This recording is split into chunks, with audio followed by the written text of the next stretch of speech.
যে সমস্ত ভাই আজকে মালা করেছে তাদেরকে সমালোচনা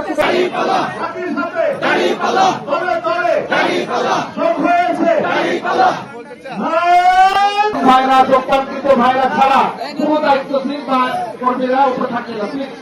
একটু আমাদের মঞ্জুর রহমান ভাইকে উপরে আসার জন্য অনুরোধ করছি। বিএনপি করতাম, তারপরে আওয়ামী লীগে ছিলাম, তারপরে এখন আমি জামাত ইসলামে যোগ দিলাম।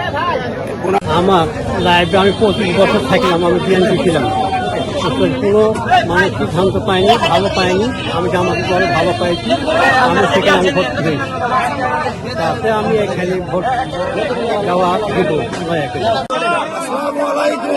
আমি ছিলাম বিএনপি, এখন জামাতে যোগ দিলাম। আমি বিএনপি করতাম, বিএনপি থেকে অন্য কাজে ছিল, এখন জামাত ইসলাম করছি।